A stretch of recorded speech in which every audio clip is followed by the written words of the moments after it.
Bonjour, c'est Sandre, j'espère que vous allez bien. Aujourd'hui, j'aimerais vous présenter le tarot persan de Madame Indira, qui est un tarot de 55 cartes, avec des lames majeures donc, et des lames mineures. Il est dans une boîte cartonnée comme ceci, à l'intérieur les cartes évidemment, et puis un petit livret, donc le mien est fatigué, tout comme le jeu d'ailleurs. À part, vous pouvez acquérir donc les livres, enfin le livre. En l'occurrence, j'en ai deux parce que celui-ci, ça a été la première édition qui était sortie en 2003, il me semble. Et j'aime beaucoup la couverture. Voilà. Celui-ci est sorti plus tard, en 2010. Il est un peu plus complet. On retrouve les mêmes informations qu'il y a évidemment à l'intérieur de celui-ci, qui est maintenant collector, hein, donc. Et donc il y a un peu plus d'informations sur la signification des cartes. On regardera tout à l'heure. Au niveau de la qualité des cartes. Donc voici le dos, que moi j'aime beaucoup, voilà, qui est simple, avec ses petites étoiles et de la dorure. Le format, c'est un format type carte tarot classique, peut-être un peu plus large. Donc elles sont de taille moyenne. Alors l'exemplaire que j'ai, en fait, le cartonnage est très épais pour, en tout cas pour mon jeu. Je sais que les plus récents sont un tout petit peu plus fins. Enfin, le carton est un tout petit peu plus fin, mais de bonne qualité aussi. Donc celui-ci est épais. Les cartes sont mates et il n'y a pas de dorure. Donc les tranches sont neutres au départ.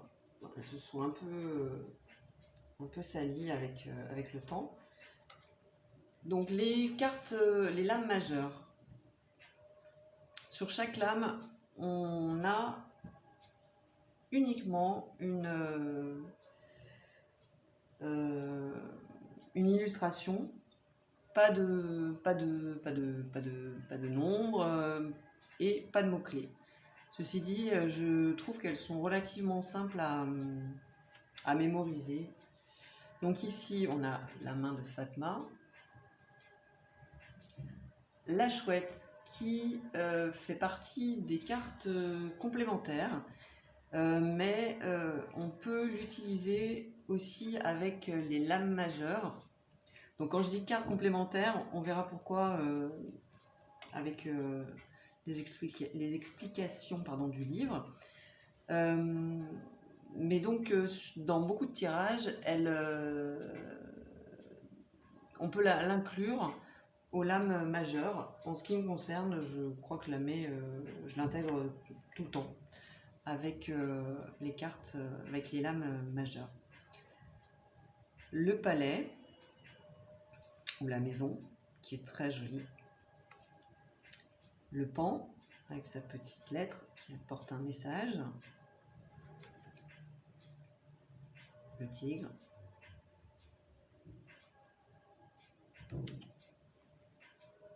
Le coffre.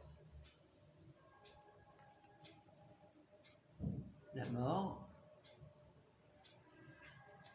Toujours une carte qui est impressionnante. Le soleil.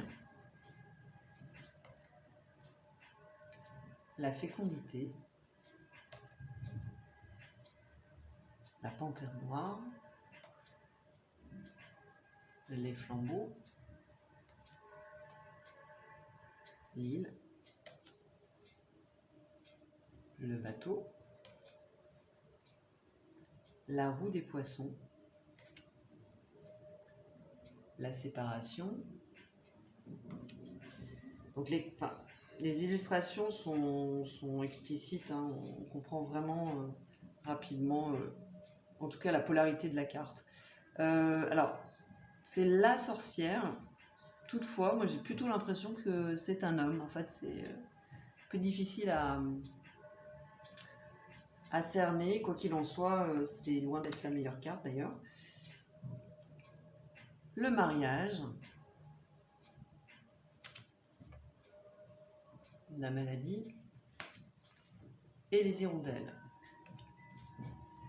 Donc comme vous le voyez, c'est un jeu qui est très coloré, c'est ce que j'aime, qui est juste dans ses réponses. Alors, il ne prend aucun détour hein, au niveau des réponses. C'est plutôt à utiliser aussi, hein, enfin c'est plutôt un jeu, enfin un tarot à utiliser de façon prédictive, donc en divination. Et enfin moi je sais que je l'aime beaucoup, je l'utilise très souvent parce que justement il est cash hein, dans ses réponses et j'aime beaucoup ces jeux. Parfois c'est nécessaire d'ailleurs d'avoir des réponses claires. Au niveau des lames mineures, donc elles sont divisées en plusieurs catégories. On va retrouver les écus. Donc les écus qui correspondent donc au trèfle, les cœurs, donc l'écu, les reines, donc ici la reine de pique, la reine d'écu, les carreaux, le roi de trèfle, donc les piques avec les cimeterres, et les cavaliers. Donc au niveau des mineurs, c'est divisé en quatre catégories. Quatre catégories. Et on va voir donc les petites chouettes qui sont des cartes complémentaires. Donc voilà pour les mineurs qui sont illustrés uniquement pour les cartes de cours, le cavalier, les rois, toujours cavalier, l'as. Voilà, toujours aussi coloré également. Donc c'est très sympa. On va voir avec le livre comment s'articule le jeu. Donc, ce livre, il y a à l'intérieur évidemment la signification de chaque carte avec l'interprétation générale, l'aspect sentimental, professionnel, matériel, divers, donc qui correspond à un résumé, on va dire, de l'ensemble de la signification de la carte. Et puis, on a des associations. Donc ça, c'est pour ce livre. Et dans celui-ci, il est un peu plus fourni au niveau des informations. Alors, on va commencer par une introduction. Le découpage du tarot persan avec la première étape, le monde animal, la deuxième, la réalité familiale, la troisième, le rêve et la chance, la quatrième, les dangers, et enfin, pour finir, donc, le bonheur. Il y a donc 16 cartes dites intermédiaires, les rois, les reines et les cavaliers. Donc trèfle ou écu. Donc les trèfles qui sont donc sur les écus, comme je vous disais, les carreaux qui sont les faucilles, ou les piques qui correspondent au cimetière. Ensuite, on va avoir 16 cartes dites mineures, donc les cœurs, les trèfles, les carreaux, les piques, au cimetière. Et il y a uniquement donc dans les mineurs les 3, les 5, les 6 et les 10. Et 4 cartes qui sont dites complémentaires ou mineures, la chouette, donc, celle que je vous ai montrée et que j'intègre dans les majeurs, et les chouettes, il y a uniquement les 3, les 7, enfin la carte des 3 chouettes, des 7 et des 9 chouettes. Ensuite, moi ce que j'aime beaucoup, c'est qu'il y a donc ce conte sur le thème du tarot persan qui reprend le conte des mille et une nuits. Hein. Donc ça nous replonge dans cet univers avec tout le parcours. Et on va voir donc la signification de chaque carte avec la symbolique et l'interprétation. Donc ce qui change par rapport à l'autre livre, c'est qu'il va y avoir l'aspect, je vais vous dire ça, hop,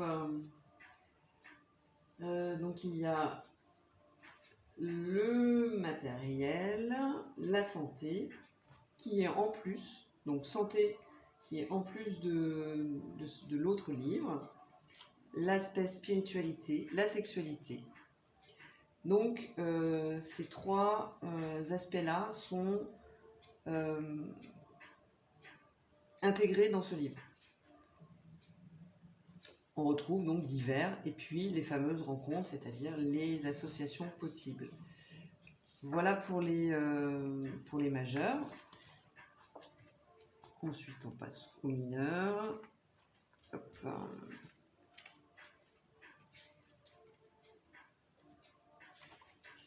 Avec les rois, reines et cavaliers.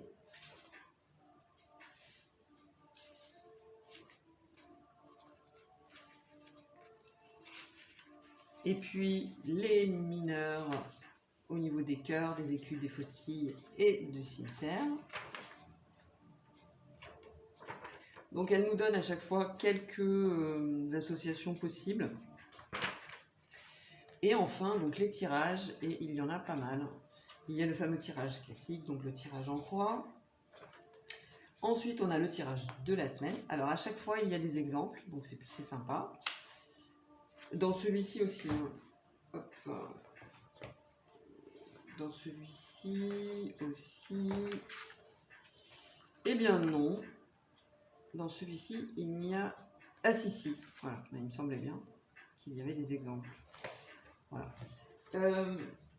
Alors, les tirages. Les tirages, donc j'en étais où? J'en étais sur le classique, sur celui de la semaine, avec donc des exemples qui nous permettent donc de progresser, de voir comment on peut interpréter les cartes. Ensuite, on a le tirage des messages que j'adore, avec donc 5 cartes, l'état d'esprit, la vibration du moment présent, le comportement à adopter, le comportement à éviter et la réponse. Donc là, elle a ajouté donc l'interprétation des cartes en lien avec la convention de tirage. Et on va avoir évidemment des exemples en plus. Le tirage Indira, donc qui est un tirage à 7 cartes, avec donc les sentiments, les affaires, les potentialités, les préoccupations affectives, professionnelles, la confirmation des potentialités et celle de la chance. On termine avec la carte de la chance. Des exemples. Et il y a une grande roue aussi. Donc vraiment, il y a de quoi faire. Hein. La grande roue et les exemples. Et c'est pas fini. Le tirage en étoile. Voilà. Et puis une conclusion. Donc c'est un livre de combien de pages? On va dire 217 pages. Donc qui au début m'a beaucoup aidé. Hein. Parce que... alors, juste une chose, c'est que on va être donc par catégorie, comme c'est expliqué au départ, par découpage en fait. Donc voilà, il faut un petit peu de temps pour aller chercher au départ les informations, mais ça va assez vite aussi de se familiariser avec ce tarot. Pour résumer, moi j'aime beaucoup, beaucoup ce tarot pour ses couleurs, pour l'univers qu'il nous propose.